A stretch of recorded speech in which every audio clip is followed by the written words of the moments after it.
الله الرحمن الرحيم. Bismillahirrahmanirrahim. Assalamualaikum warahmatullahi wabarakatuh. Alhamdulillahirabbil alamin. Wassalatu wassalamu ala Rasulillahil karim wa ala alihi wa sahbihi ajma'in. Amma ba'd.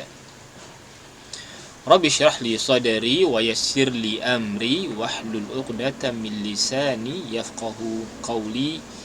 Rabbi yassir wa la tu'assir wa tammim lana bil khair. Wa sallallahu ala sayyidina Muhammad walhamdulillahi rabbil alamin. Sahabat-sahabat sekalian dimanapun berada, apa kabar semua? Mudah-mudahan kita semua sihat walafiat, dimudahkan segala urusan, diberikan kesehatan dan dijauhkan dari penyakit, dijauhkan dari musibah. Amin ya rabbal alamin. InsyaAllah pada kesempatan ini saya akan membahaskan atau meneruskan kajian kita tentang kata kerja dalam Al-Quran, ya. Dan pembagian kali ini masuk pembahasan dari segi aktif dan pasif. Dalam bahasa Arab menggunakan istilah ma'lum dan majhul. Okay, insyaAllah. Jadi fi'il itu terbagi kepada dua.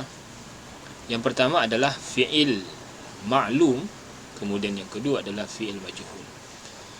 Fi'il ma'lum ini adalah kata kerja aktif. Contohnya fataha yaftahu. Fataha telah membuka, yaftahu sedang membuka atau akan membuka. Kemudian qara'a yaqra'u. Qara'ah telah membaca, yaqra'u sedang atau akan membaca. Ini fi'il yang masyhur yang datangkan, ya. Nasara telah menolong, yansuru sedang atau akan menolong. Fi'il majhul pula adalah fi'il atau kata kerja pasif. Contohnya tadi kalau fataha membuka, futiha dibuka, quri'ah dibaca, nusirah ditolong. Di bagaimana kita membentuk fi'il majhul itu? Jadi kaedah membentuk fi'il majhul, menukar dari fi'il ma'lum kepada fi'il majhul adalah yang pertama, apabila fi'il itu fi'il madhi, maka kaedahnya adalah dumma awwaluhu wa kusira ma qabla akhirih. Di dhammah awalnya, bahasa Melayunya dibuat baris depan, ya, baris depan awalnya, kemudian di kasrah sebelum akhirnya. Kasrah itu baris bawah. Contohnya fataha tadi, fataha telah membuka, kemudian kita tukar menjadi futiha, telah dibuka. Pertamanya di dhammah, kemudian sebelum akhirnya berbaris bawah kasrah, jadilah futiha, dibuka, telah dibuka. Kemudian contoh lain qara'a, yang tadi kita katakan setelah membaca, kalau kita jadikan majhul, kita dhammah awalnya jadi ku, sebelum akhirnya kita kasrahkan dia, jadilah quri'a, telah dibaca. Kemudian nasara, telah menolong, kita ganti, kita tukar kepada fi'il majhul menjadi nusira, telah ditolong. Gampang kan, insyaAllah, mudah sangat, ya. Jadi silahkan buat latihan untuk itu.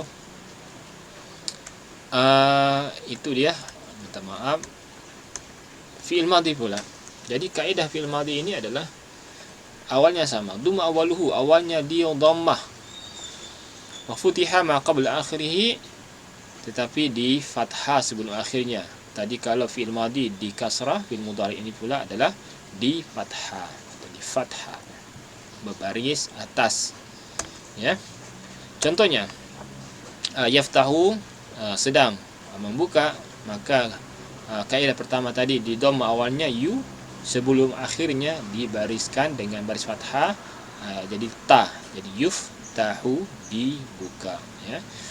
Sedang dibuka atau akan dibuka.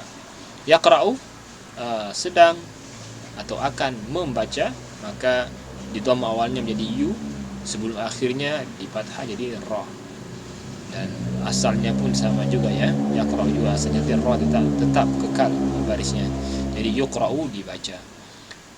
Yang suruh sedang atau akan menolong, kita tukar ganti kepada majhul, maka jadilah yunsaru ditolong.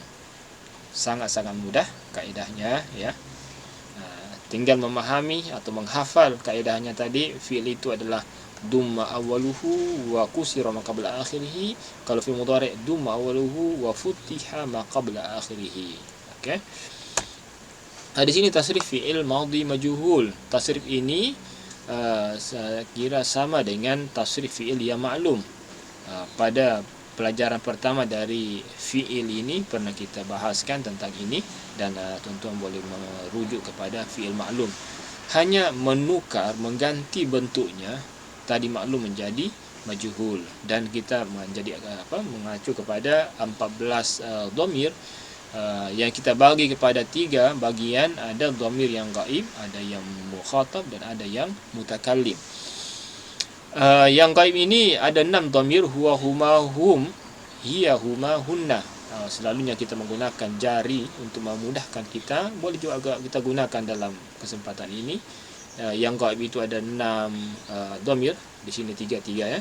Jadi huwa futiha, huma futiha, hum futihu, hiya futihat, huma futihata, hunna futihna. Kita ulang, futiha, futiha, futihu, futihat, futihata, futihna. Tuan-tuan boleh melatih diri dengan tasrif ini. Kemudian mukhatab, sahabat-sahabat sekalian. Mukhatab ini macam mana sini ya? Minta maaf. Anta, antum, antum, anti, antum, antunna. Kita gunakan dhamir anta, antum, antum, anti, antum, antunna. 6 dhamir yang mukhatab. Kamu seorang lelaki, 2 orang lelaki, kamu semua ramai, banyak, 1 perempuan, kamu 2 orang perempuan, kamu 3 orang perempuan atau lebih ya. Jadi anta futihta, antuma futihtuma, antum futihtum, anti futihti, antuma futihtuma, antunna futihtunna. Coba sama-sama kita ulang sama-sama ya. Futihta, futihtuma, futihtum, futihti, futihtuma, futihtunna ya. Kemudian yang terakhir adalah mutakallim, ada 2, ana dengan nahnu. Ana futihtu, nahnu futihna. Okey, sebelum kita pindah kepada fi'il mudhari', kita ulang lagi semuanya ya, daripada ini. Futiha, futiha, futihu, futihat, futihata, futihna, futihta, futihtuma, futihtum, futihti, futihtuma, futihtunna, futihtu, futihna. Okey, mudah kita dapat memahaminya ya. Jadi untuk memahami tasrif ini harus atau wajib memahami konsep dhamir, dan pelajaran sebelumnya kita ada buat kajian, kita ada buat latihan, dan rekaman video, ada video yang kita buat untuk perkara atau pembahasan tentang dhamir-dhamir, dan silakan merujuk kepada video sebelumnya. Sebab kalau dhamir itu kita tidak faham, maka konsep ini pun mungkin susah untuk kita pahami ya. Kemudian kita pindah kepada tasrif fi'il mudhari', dan ini adalah bentuk majhulnya. Sama sebenarnya konsepnya dengan fi'il mudhari' maklum yang pernah kita bahaskan pada beberapa video sebelumnya. Jadi di sini tadi kalau madhi, kalau sekarang ini adalah fi'il mudhari', kita gunakan jari juga sama ya. Yuftahu, yuftahani, yuftahuna, tuftahu, tuftahani, yuftahna. Jadi huwa, huma, hum, hiya, huma, hunna. Anta, antum, antum, anti, antum, antunna. Jadi anta tuftahu, tuftahani, tuftahuna. Anti tuftahina, tuftahani, tuftahna. Jadi kemudian yang terakhir adalah mutakallim, ana, nahnu, ana uftahu, nahnu nuftahu. Dibuka dan at-tadrib maksudnya latihan. Latihlah diri sahabat-sahabat sekalian dengan fi'il. Datangkan fi'il yang banyak, jadikan dia latihan untuk kita supaya kita dapat menguasai ilmu ini insya-Allah. Kita ada sini yuktabu, yuqra'u, yunsaru ya. Okey, kita lihat sekarang contoh-contoh apa saja contoh-contoh dalam Al-Quran. Contohnya a'udzu minasyaitonir rajim dalam surah Al-Baqarah ayat 21 ya. A'udzu billahi minasyaitonir rajim. Ya ayyuhan nasu u'budu rabbakumul ladzi khalaqakum. Wahai manusia, wa'budu rabbakum, sembahlah Tuhan kamu, alladzi khalaqakum, yang telah menciptakan kamu. Dalam ayat ini ada perkataan khalaqa. Khalaqa itu artinya menciptakan, ya, menciptakan.